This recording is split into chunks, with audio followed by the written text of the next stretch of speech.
দেশের সংসদীয় ইতিহাসে প্রথম প্রধানমন্ত্রী তাজউদ্দিন আহমদ যখন দায়িত্ব গ্রহণ করেন তখন তার বয়স ছিল মাত্র ৪৬ বছর। ১৯৭২ সালে প্রধানমন্ত্রীর দায়িত্ব নেওয়ার সময় শেখ মুজিবুর রহমানের বয়স ছিল ৫২ বছর, আর খালেদা জিয়া ৪৬ বছরে এবং শেখ হাসিনা ৪৯ বছরে দেশের প্রধানমন্ত্রীর দায়িত্ব গ্রহণ করেন। সেই ধারাবাহিকতায় তারেক রহমান ৬০ বছর বয়সে দেশের ইতিহাসে সবচেয়ে বয়োজ্যেষ্ঠ প্রধানমন্ত্রী হিসেবে দায়িত্ব গ্রহণ করেছেন। বিশ্লেষকের ভাষায় যা পরিণত রাজনৈতিক প্রজ্ঞার অভিষেক। ত্রয়োদশ সংসদের প্রথম অধিবেশনের মধ্য দিয়ে ৫৩ বছরের মাইলফলক স্পর্শ করবে জাতীয় সংসদ। ১০ এপ্রিল ১৯৭১ মুজিবনগর সরকারের অধীনে বাংলাদেশের প্রথম প্রধানমন্ত্রীর দায়িত্ব গ্রহণ করেন তাজউদ্দিন আহমেদ। দায়িত্ব গ্রহণকালে তার বয়স ছিল মাত্র ৪৬ বছর। আমি গণপ্রজাতন্ত্রী বাংলাদেশের প্রতি ১৯৭২ সালের ১২ জানুয়ারি স্বাধীন বাংলাদেশের প্রধানমন্ত্রীর দায়িত্ব নেওয়ার সময় শেখ মুজিবুর রহমানের বয়স ছিল ৫২ বছর। ৯০ দশকে সংসদীয় গণতন্ত্র ফেরার পর বেগম খালেদা জিয়া ১৯৯১ সালে প্রথমবার যখন প্রধানমন্ত্রী হন তখন তার বয়স ছিল ৪৬ বছর। অন্যদিকে শেখ হাসিনা ১৯৯৬ সালে প্রথমবারের মতো যখন ক্ষমতায় আসেন তখন তার বয়স ছিল ৪৯ বছর। সেই ধারাবাহিকতায় সুদীর্ঘ সংগ্রাম, কারাবরণ এবং নির্বাসিত জীবনসহ বহুমাত্রিক রাজনৈতিক অভিজ্ঞতায় ঋদ্ধ হয়ে তারেক রহমান যখন দেশের ১১তম প্রধানমন্ত্রী হিসেবে দায়িত্ব গ্রহণ করেন তখন তার বয়স ৬০ বছর। সরকারের প্রধানমন্ত্রী পদের কর্তব্য বিশ্বস্তার সহিত পালন করিব। অন্যদিকে একে একে ১৩তম জাতীয় সংসদের অভিষেক বৃহস্পতিবার। ইতিহাসের দিকে ফিরে তাকালে দেখা যায় ১৯৭৩ সালের ৭ই এপ্রিল জাতীয় সংসদের প্রথম অধিবেশন শুরু হয় ঢাকার তেজগাঁয়ে অবস্থিত পুরনো সংসদ ভবনে। ২৯৩টি আসনে বিজয়ী দলের প্রধান হিসেবে শেখ মুজিবুর রহমান ছিলেন সংসদীয় দলের নেতা। তবে প্রথম সংসদে কোনো বিরোধী দলীয় নেতা ছিলেন না, আর প্রথম সংসদের মেয়াদ ছিল ২ বছর ৭ মাস। দ্বিতীয় জাতীয় সংসদ নির্বাচন হয় ১৯৭৯ সালের ১৮ ফেব্রুয়ারি।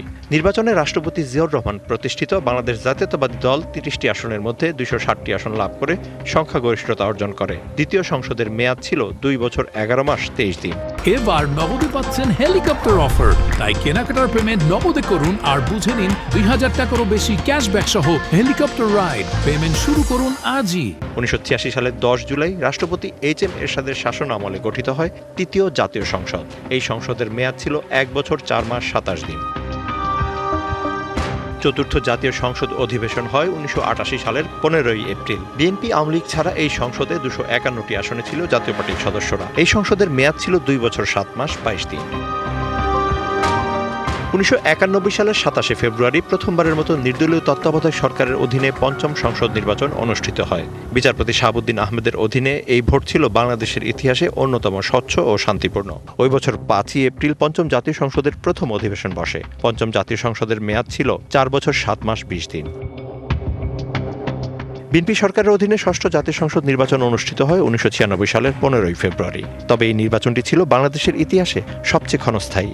তত্ত্বাবধায়ক সরকারের দাবিতে আওয়ামী লীগ সহ সব বিরোধী দল এই ভোট বর্জন করা এই সংসদের মেয়াদ ছিল মাত্র ১২ দিন। সপ্তম জাতীয় সংসদের নির্বাচনের মধ্য দিয়ে ২১ বছর পর ক্ষমতায় আসে আওয়ামী লীগ। প্রথম অধিবেশন বসে ১৯৯৬ সালের ১৪ জুলাই। শেখ হাসিনা ছিলেন সংসদ নেতা এবং প্রধানমন্ত্রী, আর সপ্তম সংসদের মেয়াদ ছিল ৫ বছর।